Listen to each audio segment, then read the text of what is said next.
Okay, friends, hello. Let's come to another important video, guys. Friends who are watching pendrive classes, Google Drive, as well as through Android app. Welcome to PKSir classes. Now, this is one of the things that students aren't having clarity upon. Some of the students they don't know that there will be confusion between these three terms, that is takta time, cycle time, and lead time. Some of the students they have messaged me also saying, "Sir, we are really getting confused between these three." So let's try to have a clarity, crystal clear clarity with respect to what are all these three concepts and what is the difference between them. Ready? Here we go. So takta time, we already know the concept. See, before you're watching this video, you should know what is takta time, which we have discussed in May 2020 RTP. In these videos, we have already discussed the concept of this. Cycle time, we have already discussed in SAOI, Strategic Analysis of Operating Income. Lead time, you already have an idea from your IPCC or CA Inter. Lead time is nothing but the time taken by the supplier to deliver your goods from the time you have ordered, right? But here the concept of lead time is totally different. Are you able to understand? This is within the manufacturing company. What is the concept of lead time? What is the difference between all these three? That's what we are going to see. Anyway, chalo, let's start.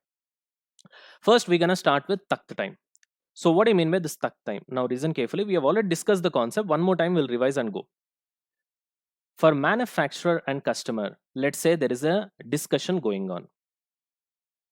Let's imagine that there is a discussion going on between the customer and manufacturer. Just imagine to make you understand in an easy way. So both of them are talking to each other. Customer says, I need 20,000 units. Okay, customer says, I need 20,000 units. Manufacturer is saying, okay, how fast do we need to make this? So he's thinking about himself. How fast do I need to make such that I'll be able to provide the 20,000 units which the customer has asked? Is that clear? I'm repeating again. There is a discussion going on between manufacturer and the customer. Customer says, I need 20,000 units. Manufacturer says, right, how fast we need to manufacture such that we can deliver 20,000 units to the customer as it was demanded by the customer. Got the point? Till here it's clear? Fantastic. Let's say you work for 7.5 hours per day into 20 days a month. That is how your factory is working. So 7.5 into 20, you get totally 150 hours available, which means you can convert that into seconds. It is 5,40,000 seconds. So you work for 7.5 hours per day, your factory, your manufacturing company. You work for 20 days a month, which means totally 150 hours is available, which means 5,40,000 seconds is available into 60 into 60. Anyway, so now you know the formula. Total production time available divided by customer demand is equal to takta time. Remember, recollect. Takta time is equal to total production time that is available divided by customer demand, correct? So what is the total production time available? 5,40,000 divided by customer demand, which is 20,000 units, which means 27 seconds is the time that is available within which you need to manufacture one unit. So for every 27 seconds, one unit should come. Another 27 seconds, another unit should come. 27 seconds, one more. 27 seconds, one more. 27 seconds, one more. Got the point? Now, let's try to understand this a little bit deeper. Okay. Let's say this is how your production is happening. This is the track, production track. Okay. So these are all the wheels. You know the track, right? A belt will be there on this, and this belt will take these units. So the time difference between this unit, which has already been manufactured, and this unit is how much? 27 seconds. That is the tuck time. So 27 seconds, this will fall. Another 27 seconds, this will fall. Another 27 seconds, one more will fall. Are you able to understand? Which means for every 27 seconds, you are getting one finished good. Here comes the most important and interesting part. So which means cycle time is also 27 seconds? No, cycle time should be somewhere less than 27 seconds. Cycle time, then what is cycle time? Cycle time is the actual time within which you are manufacturing your units. Cycle time is the actual manufacturing time. You can say that is takta time. No. So it should be less than 27 seconds. You can ask me why. Let's say I should be manufacturing in such a way that for every 24 seconds I should be getting one unit. So just now you said that every 27 seconds you should be getting one unit. Now that is takta time.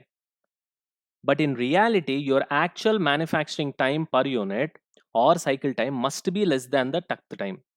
You can ask me, why is it like that? The logic is very simple, Nana. You need to manufacture one unit for every 27 seconds for a period of 20 days for 7.5 hours per day continuously without any flaw. Will you do that? 20 days, 7.5 hours per day, 150 hours every 27 seconds. You'll be working perfectly without any problem. Will there be any manufacturing company which will do something like that? Never. There will be issues. There will be issues. Suddenly, your machine can stop manufacturing. There can be technical error. Suddenly, there might be a sick problem for a particular employee. Suddenly, there might be a strike. Suddenly, there might be something. There might be power fluctuation. There might be power going off. There can be anything that might disrupt your production. In that case, if you are not having any buffer, and if you are just sticking on to 27 seconds, then something like this happens, then you will not be able to deliver to the customer. You understand the point? Therefore, companies will plan in such a way that cycle time will always be less than takt time, so that there is a grace period. This is my buffer. The buffer is 3 seconds. So something otherwise happens, some issues or happen in between the production. Then also I'll be still able to deliver to the customer because I have that buffer between 24 seconds and 27 seconds. Very important. Got the point? Chalo, now see here. Cycle time. The rate at which the operation is actually producing an unit. Actually producing an unit. Time difference between output of one unit and the output of next unit is nothing but cycle time. So just now you have told it is nothing but takta time. Na? Yeah, takta time is also time difference between output of one unit and output of another unit to satisfy the customer demand, without taking into considerations of all these issues that might crop up. Whereas cycle time is the actual manufacturing time, the time difference between one output unit and another output unit. Are you able to understand? Then why there is a difference between cycle time and takt time? Because of the uncertainties with respect to issues that might crop up. Thereby always will ensure that our actual manufacturing cycle time is less than the takt time. Got it? Next, coming on to what do you mean by lead time? How long it takes one unit through operation front end, which means suppose here the entry happens. This is process number 1. This is process number 2. It goes, falls down and becomes inventory here. How many days it will stay? We don't know. This is inventory. How many days it will be here? We don't know. And then it goes to next process, goes, and then it comes down as a finished good, and then it will be eventually sold. Now the time taken right from here, right from the first process, the raw material, until the last process where it becomes finished goods, the whole process, the time that has been taken, we call it as a lead time within the manufacturing company. Are you able to understand? This is the lead time. Anyway, suppose it takes only 5 minutes to produce a product. This is nothing but cycle time, which means the time gap between one output and another output is only 5 minutes, for example. But lead time can be 5 days also. How? Because you have a lot of inventory before every step. Here in inventory only, it will stay for 4.5 days. Something like that. Are you able to understand? So that inventory problem will be exposed by the lead time. Then you will understand whether you are having severe inventory issues or not. Are you able to understand? Okay. In fact, in live class, we can do experiment also. But right now, I don't do it because obviously when it comes to these online classes, it's not possible. But in live class, I usually do. There is an experiment called colored circles on white paper. With this experiment, I can try to explain you how these things will actually happen, how we can make it better also. Are you able to understand? But here it's not possible, obviously. Okay, right. Anyway, chalo. So I hope this video has made it very clear what is the difference between takta time and cycle time and lead time. Always remember, lead time is the biggest one, right? From entry till exist.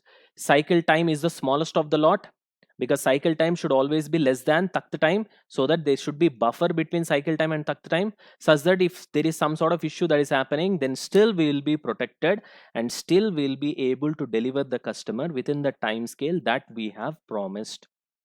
Got the point? Very important concept, Nana. You will not find these things anywhere in your study material or anywhere else. So I've done my own research and I've got to an understanding, and then I presented it in the most simplest form. It's taking hours and days of work to prepare all these notes, which eventually I'm giving you in a ready-made format. Even the CSF and KPIs also, whatever that I'm giving. You got it? So take it seriously. Got it, guys? So that's it from my side. This PK is signing off. Thank you. Jai Hind.